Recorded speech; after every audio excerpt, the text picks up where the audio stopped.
Hey guys, CJ here with a brand new review for a brand new Agents of S.H.I.E.L.D. Now, this week's AOS kind of felt a little slow, but you know what? That's not a bad thing. That's really not a bad thing at all, considering the fast pace of the last few episodes. I mean, an assault on a Hydra base has never been called slow before, but it is today, because most of this, I feel, was set up for what seemed to be 3 very action-packed episodes coming down the pipe. That is, of course, next week, and the 2-hour, 2-part season finale just down the road. So, let's get started. So after last week's fast-paced episode, Skye's story probably felt the most weird. I mean, at the end of the last one, she was whisked away by Gordon, but within the first 20 minutes of this episode, she's back kicking it with the S.H.I.E.L.D. gang. And really, I felt like most of her storyline with Afterlife in this episode was only spent trying to explain why Gordon couldn't be of any help in the Lincoln Deathlock rescue effort. And that is, of course, they're tracking him somehow. Though it did give us some good drama between Cal and Jia Yang, where Cal essentially blew their secret out of the water. Yes, the good people of Afterlife now know that Jia Yang is Skye's mother and Cal is her father, so that kind of casts her actions in a fairly negative light, but we'll get more on that next week. So at the same time, having the gang back together means the return of Grant Ward to S.H.I.E.L.D. HQ, and this brought some great character development, dialogue, and interaction as each member really struggled to adjust to his being back. I mean, from the normally sweet Gemma Simmons literally wanting to take him out with a splinter bomb, to May's icy stare, and everyone in between. Literally everyone had something to say, and it resulted in some of the best, the funniest scenes really in this season. I mean, when everyone literally wants to kill. It's hard working with a coworker that you want to kill. Let me leave it at that. In addition, it was great to get more on his Boothang Kara. I mean, we really got more character development on her, some of her first real character development, and as we delved further into her damaged psyche. And also, the Coulson-Gonzalez interplay really came to a head in this episode, as we got probably the best look at the contrast between the two leaders. I mean, Coulson makes a great joke about how he literally puts every decision to a vote, but I'll talk more about that later. As I said earlier, the final assault on the Hydra base is a little bit anticlimactic, though it did provide us with probably the coolest scene, incredibly cool scene, the coolest of the series so far, where they essentially camouflage the Quinjet as a piece of falling debris from the exploding bus. And yes, the bus is dead, long live the bus, but no, it's gone. It's completely destroyed.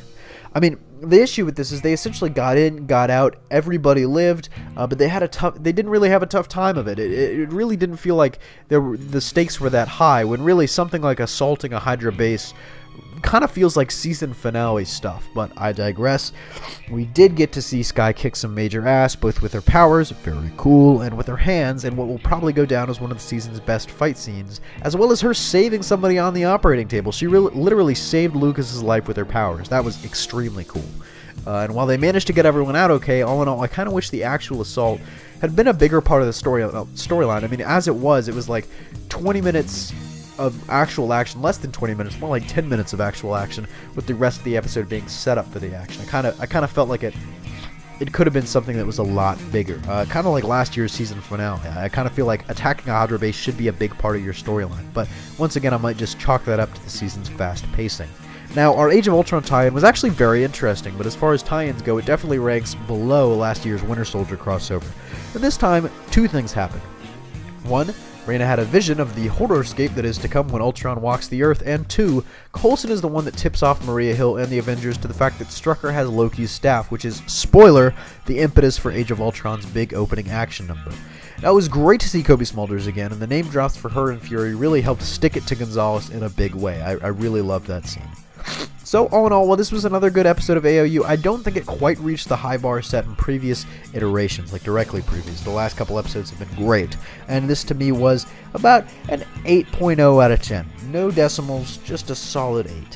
Now, I've got a really good feeling about the coming week, so I'll cross my fingers and wait for the next episode. So tell me your thoughts in the comments below. What did you think of this episode of Agents of S.H.I.E.L.D.? And if you're new, don't forget to like and subscribe. Signing off, this is CJ, and I'll see you next time.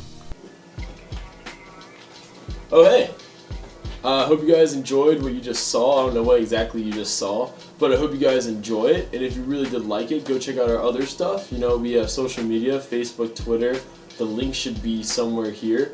Also, we have other channels too. We have our movie video game channel, we have our music channel, obviously our comic book channel too, because we know we do all that entertainment awesomeness.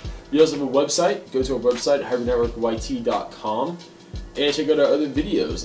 That's all I really have to say. It's Josh, and I hope you guys enjoyed what you watched.